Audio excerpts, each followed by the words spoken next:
रुक्मणी जी का ठाकुर जी से विवाह होना था ना, तो ठाकुर जी तो पहले हरण करके ले गए रुक्मणी जी को। तो रुक्मणी जी ने पहले ही बता दिया था ठाकुर जी को, जब बाद में सुलह हो गई कि नहीं हम बारात लेके आएंगे, विधिवत विवाह करेंगे, ये भाग दौड़ करके विवाह नहीं होगा। तो रुक्मणी जी बोली आप बारात लेके कौंडिन्यपुर आ तो जाइएगा, लेकिन कोई उम्मीद मत रखिएगा। क्यों? हमारे कौंडिन्यपुर में आपको कोई पसंद नहीं करता। ठाकुर जी से बोली क्यों? गुरुस्ता मुझे यही बोलते रहते हैं, बोले तुमने कैसे से ब्याह कर रही हो काला। दूसरी बात कहते हो कैसे से ब्याह कर रही हो, 3 जगह से टेढ़ा। अरे भाई कम से कम सुंदर नहीं है तो सीधा साधा तो देख लो, हाथ पांव तो टेढ़े मेढ़े नहीं हो उसके, 3 जगह से टेढ़ा है, पैर भी टेढ़े, कमर भी टेढ़ी, सिर भी टेढ़े हैं नहीं ठाकुर जी, पर उनकी आदत है, खड़े ऐसे ही होते हैं। और अंतिम बात रुक्मणी जी कहती हैं हमारे कौंडिन्यपुर में ये भी कहते हैं कम से कम ये तो देख लेती कि माता पिता एक हों, जो दो माता जी पिताजी। मुकुट धरे सांवरे लाला दोए बापन के जाए, एक द्वारिका में बसे दूजे गोकुल राय, एक वसुदेव जी, एक नंद बाबा, देवकी मैया, यशोदा मैया। हमारे कौंडिन्यपुर में ये भी कहते हैं कि कैसे से ब्याह कर रही हो, धरती पर नहीं रहता, राजाओं के डर के मारे समुद्र के बीच में नगरी बना के रहता द्वारिका। इसलिए आप उम्मीद मत करिएगा कि आपका बहुत स्वागत होगा कौंडिन्यपुर में। आप अपनी तरफ से बढ़िया बारात लेके आना, पर वहां कोई उम्मीद मत रखिएगा। ठाकुर जी ने सारी बात सुनी, बोले ठीक है हम आ रहे हैं, आप जाओ। रुक्मणी जी वापस कौंडिन्यपुर आ गई, ठाकुर जी बारात लेकर के गए।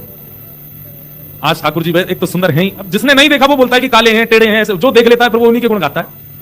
तो ठाकुर जी आज एक तो हैं सुंदर, ऊपर से दुल्हा बन के गए, सहरा वेरा पहन के गए। तो फिर भी रुक्मणी जी की माता जी ने 2-4 माताओं से कहा देखो अच्छा नहीं लगता, जमाई आ रहे हैं, द्वार पर खड़ी हो जाओ, थोड़ा क्या बोलते हैं उसको जो करते हैं दुल्हा का नेमचार, क्या बोलते हैं उसको, नेकचार वगैरह कुछ करते हैं ना, स्वागत। 2-4 माताएं तो चली जाओ बाहर, पुष्प वर्षा कर देना। तो जो माताएं बाहर गई ना वो भी मुरझे हुए फूल लेके गई, कार्य पे क्या डालना है, डाल देंगे, अब खाना पूर्ति तो करनी है। मतलब किसी का मन था ही नहीं रुक्मणी जी का विवाह कृष्ण से हो। बारात आई, सब यदुवंशी नाच रहे हैं। अब यदुवंशी तो सब सुंदर, लोग बात करें बोले यदुवंशी तो सब सुंदर हैं, बोले यही सुंदर है, वो सुंदर नहीं है, काला है, हमने सुना है काला है, ऐसा है वैसा है। लेकिन जैसे ही ठाकुर जी आए घोड़ी पे बैठ करके, नियम ऐसा है कि जब बारात आती है तो माताएं गारी गाती हैं, जमाई को गालियां देती हैं, वो सगुन होता है गारी सुनाना। तो गारी गा रही थी बेमन से, तुम ऐसे हो, तुम वैसे हो, आदि आदि। इतने में कहा अरे बारात आगे देखो, दुल्हा देख तो ले, कहा देखना उसको, अरे देखो तो एक बार।